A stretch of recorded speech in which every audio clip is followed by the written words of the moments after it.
গার্জেনদেরকে বলবো, আমি বলতে চাইছি যে আপনারা আমাদের একাডেমিতে ভর্তি করতে হবে না, অ্যাটলিস্ট যেখানে বাচ্চাকে দিচ্ছেন সেখানে দেখে নিন, নাহলে বাচ্চার কিন্তু সময় নষ্ট হবে, আপনার হচ্ছে টাকাও নষ্ট হবে, আপনার বাচ্চার ফিউচার নষ্ট হবে। আপনি কেন করবেন এই জিনিসটা?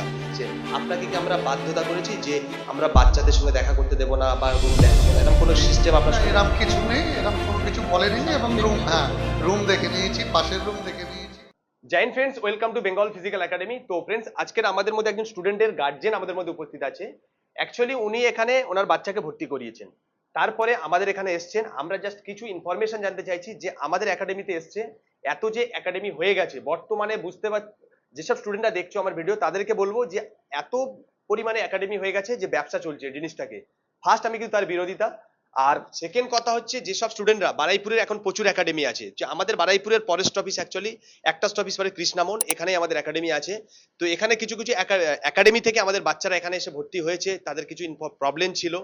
তো যাই হোক, এই জিনিসগুলো যাতে না তোমাদের সঙ্গে ঘটে, অনেকে অ্যাডমিশনে সেখানে 20,000, 25,000, 30,000 টাকা দেওয়ার পরেও আমাদের এখানে ভর্তি হয়েছে। স্যার হয়েছে কিনা আপনি নিজে চোখে দেখলেন? তো নিজে চোখে দেখলাম। তো এখান থেকে এসছে কিনা? হ্যাঁ, এখান থেকে আজকেও আমাদের সামনেই এসছে দুজন দেখলাম। আপনি কোথা থেকে আর এসেছেন? আমার বাড়ি হচ্ছে বাদুরিয়া থানা, যদুরারি খাসপুর গ্রাম। আচ্ছা আমি আপনার প্রথম ভিডিওগুলো দেখি, আচ্ছা তারপরে আমার পছন্দ হয়, তারপরে আপনাকে আমি ফোন করি। আচ্ছা আপনাকে 15 মিনিট বিভিন্ন প্রশ্ন করেছিলাম, আচ্ছা প্রশ্ন করে তারপরে ভালো লেগেছে, আমি অ্যাডমিশনের টাকা পাঠিয়েছিলাম। আচ্ছা আজকে ছেলেকে নিয়ে এই রেখে চলে যাচ্ছি।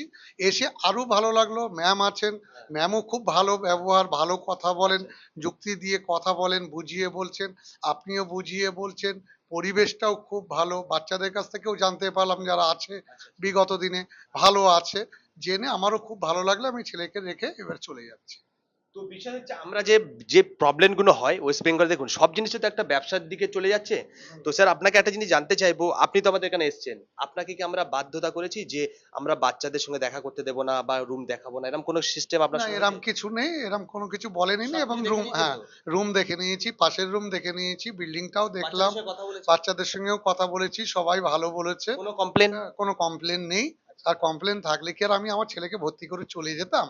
এটাই তো আচ্ছা, বড় কথা। যাই হোক, থ্যাংক ইউ। তো স্যার একটা কথা হচ্ছে এটাই, যারা যারা ভিডিও দেখছেন আমার ভিডিও, গার্জেনদেরকে বলবো, আমি বলতে চাইছি যে আপনারা আমাদের একাডেমিতে ভর্তি করতে হবে না, অ্যাটলিস্ট যেখানে বাচ্চাকে দিচ্ছেন সেখানে দেখে নিন, নাহলে বাচ্চার কিন্তু সময় নষ্ট হবে, আপনার হচ্ছে টাকাও নষ্ট হবে, আপনার বাচ্চার ফিউচার নষ্ট হবে। আপনি কেন করবেন এই জিনিসটা? একটু সাবধান থাকবেন, এখন প্রচুর পরিমাণে ফ্রড হচ্ছে, এটাই শুধু বলার আমার একটাই ভিডিওতে। আর এনার যে ছেলে আছেন, উনি যে উদ্দেশ্য নিয়ে এখানে দিয়ে গেছেন, আমি চেষ্টা করছি 1 বছর 1.5 বছর ওনাকে টাইম দিয়েছি, কতটা কি করা যাবে আমি ওনাকে পুরো, যতটা আমি দায়িত্ব নেওয়ার আমি নেব বলেছি। বাকিটা তো পরের ভিডিওতে আমি আরো আপডেট আনবো। ওনার ছেলে উনি পরেও এসে দেখো দেখা করবেন, আবার ওনার মুখ থেকে আমি কিছু আপডেট দিয়ে দেবো একাডেমির। অ্যাকচুয়ালি ভিডিওটা বানিয়েছি যেসব স্টুডেন্টরা ফোন করে জিজ্ঞাসা করছে, বা যারা হচ্ছে কি, যেসব গার্জেন আপনারা জিজ্ঞাসা করছেন, স্যার বারবার কমেন্ট করছেন, আমি অ্যান্সার দিতে পারছি না, ফোন করে আমি সব ফোন রিসিভ করে কথাও বলতে পারছি না, শুধু ভিডিওতে এইটুকুই আমি প্রমাণ করতে চাইছি যে গার্জেনদের মুখ থেকে জানালাম। এবার আপনারা কিছু আইডিয়া করুন, যদি আসতে চান অবশ্যই ভিডিও স্ক্রিনের নাম্বারে কন্ট্যাক্ট করুন। যদি সিট আমাদের ফাঁকা থাকে তাহলে নেব, নাহলে আমি ফোনে ইনফরমেশন দেবো কবে আসতে হবে বা কতদিন পরে আসতে হবে, এখন ভর্তি হবে কিনা। এই বিভিন্ন যে প্রবলেমগুলো আমরা সলভ করার চেষ্টা করব। আর যদি মনে হয় এখানে আসতে চাইছেন, অবশ্যই আপনারা আসতে পারেন। আমাদের তো অ্যাড্রেসের জন্য, যে আসার অ্যাড্রেস শিয়ালদা থেকে যে এখানে আসার, আপনার কোন স্টেশনে নেমেছেন? না, আমরা বাইকারে এসেছি। আচ্ছা, বাই কারে এসেছেন। যাই হোক, ওরা স্যারেরা বাই কারে এসেছেন। তো একটা কথা এটাই বলবো, আসার শুধু এখান থেকে আমাদের শিয়ালদা থেকে ডিস্টেন্স 40 থেকে 50 মিনিট লাগবে। আমাদের হোস্টেলের পিছনেই স্টেশন আছে বারাইপুর, তার একটা স্টপেজ পরে কৃষ্ণামোহন, কৃষ্ণামোহন স্টেশনে নেমে যাবেন। এখান থেকে হোস্টেলে আসতে আপনার 3 মিনিট লাগবে পায়ে হেঁটে। আবার দেখাবে নেক্সট ভিডিওতে, যদি কোনো আপডেট থাকে আবারও নিয়ে আসবো। জয় হিন্দ।